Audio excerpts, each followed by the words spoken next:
Halo teman-teman Info Fotografi, apa kabarnya? Semoga dalam keadaan sehat selalu. Saya Cacin dan hari ini kita bikin video yang berbeda dari biasanya. Kita akan membandingkan dua lensa yang sekilas kalau teman-teman lihat ukurannya sama, desainnya juga hampir sama, cuma memiliki jarak fokal yang berbeda, yaitu yang pertama adalah 16 mm f2,8, yang satunya lagi adalah 50 mm f1,8. Nanti saya akan tunjukkan hasil gambar dari masing-masing lensa dan teman-teman tolong bantu untuk menuliskan di komentar yang mana yang paling kalian suka, apakah dari 16 mm atau dari 50 mm.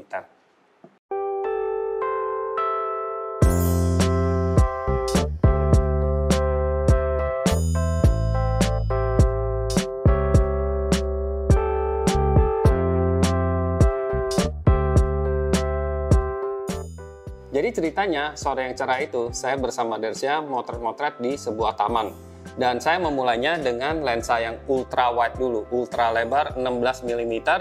Dan ini adalah lensa full frame. Jadi saya pasangkan dengan Canon EOS RP dan ini juga kamera full frame. Jadi tidak ada faktor pengali seperti crop factor, tidak di crop seperti itu. Sedangkan kalau misalnya teman-teman yang pakai APS-C, kurang lebih lensa yang ekuivalen adalah lensa 10 mm, ya kan? Jadi lensa ini sebenarnya biasanya digunakan untuk foto pemandangan. Kenapa? Karena 16 mm di full frame itu luas sekali ya. Sangat luas, derajatnya 150 derajat kurang lebih. Dan untuk foto potret biasanya cukup jarang. Tapi kali ini saya ingin menantang diri saya sendiri bagaimana memotret dengan lensa ultra lebar ini untuk foto si Dersya, dan sekaligus membandingkan bagaimana dengan kalau saya pakai yang 50 mm. Pertama-tama saya agak kesulitan ya dengan menggunakan lensa ultrawide untuk foto potret karena pertama tidak biasa. Nah, kenapa? Karena kalau saya deketin si Dersya ini dengan 16 mm ini, tentunya wajahnya atau bagian tubuh yang dekat dengan lensa itu akan distorsi atau jadi cembung, jadi besar sekali, dan badannya bisa jadi kecil banget, jadi tidak realistis.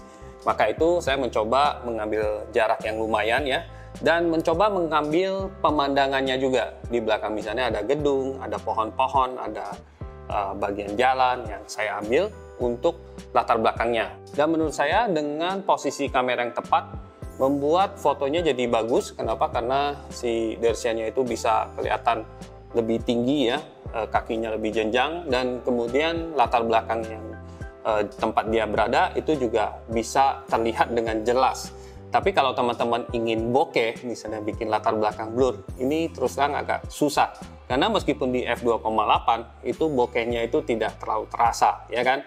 Kecuali kalau misalnya kita menempatkan sesuatu benda atau apa di bagian depan yang dekat sekali dengan lensa dan subjek yang utamanya mungkin agak jauh. Nah, itu baru bisa membuat latar belakang yang sedikit blur, atau di close focus ya, atau di minimum focus distance-nya itu baru bisa. Nah, kalau close focus distance untuk fotografi potret tentunya sangat distorsi. Lalu saya mengganti lensa 16 mm ini dengan 50 mm. Dan kalau kita lihat fisiknya, kedua lensa ini hampir mirip ya, kecuali tulisannya di sini 16, ini 50 mm. Dua-duanya memiliki ring ya. Di sini ring ini secara elektronik bisa untuk manual fokus atau bisa juga untuk kontrol. Di sini kita bisa ada tuasnya, kita bisa pilih modenya mau apa. Kalau misalnya kita pilih kontrol, kita bisa ganti misalnya fungsi-fungsi yang lain yang kita bisa program melalui kamera seperti exposure compensation atau ISO atau yang lainnya. Ya, favorit saya biasanya karena saya pakai mode AV, saya suka menggunakan kontrol dial ini menjadi exposure compensation. Ya, jadi sangat identikal sekali ya ininya, dan beratnya juga kurang lebih sama.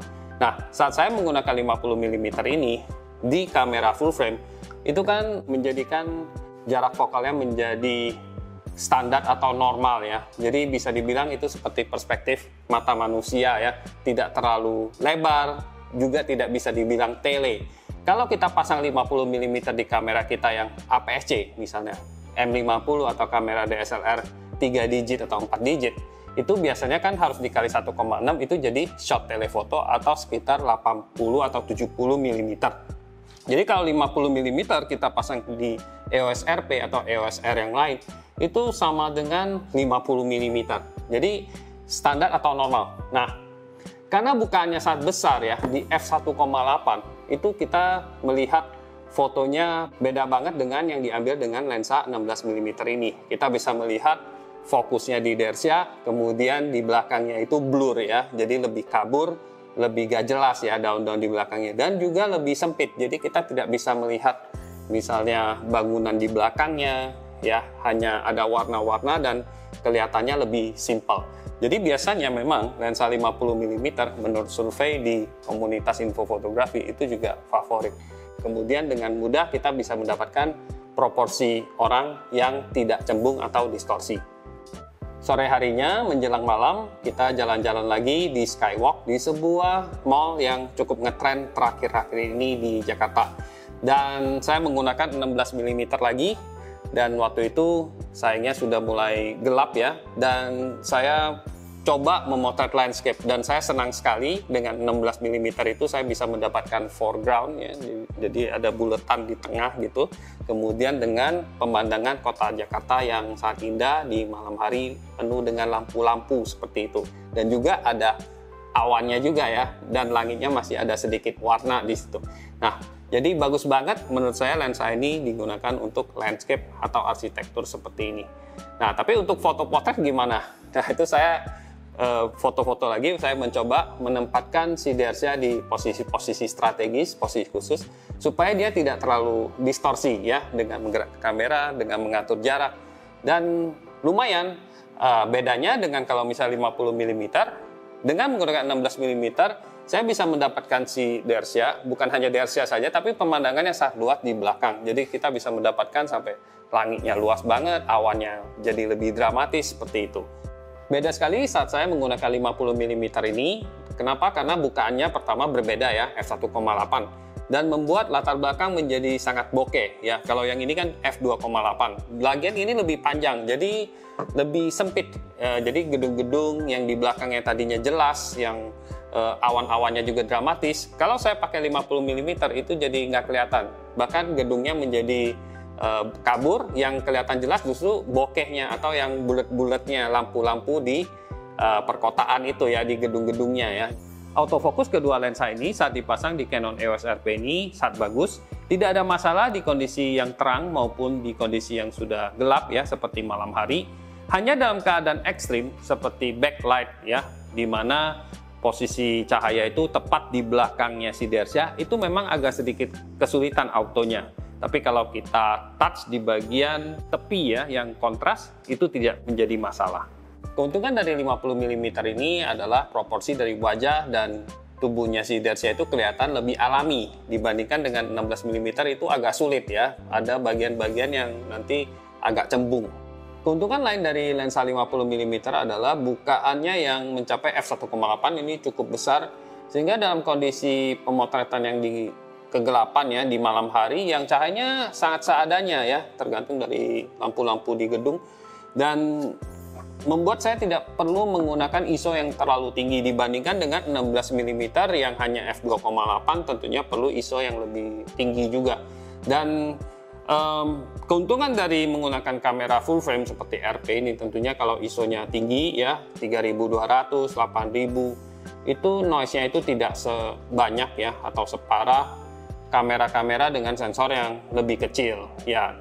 Tapi bukan berarti tidak ada noise, tetap ada noise, tapi kualitas gambar atau detail itu masih tetap lumayan bagus menurut saya. Saya senang menggunakan dua lensa ini karena compact, ringan, dan juga tidak memberatkan baik kantong maupun bawaan.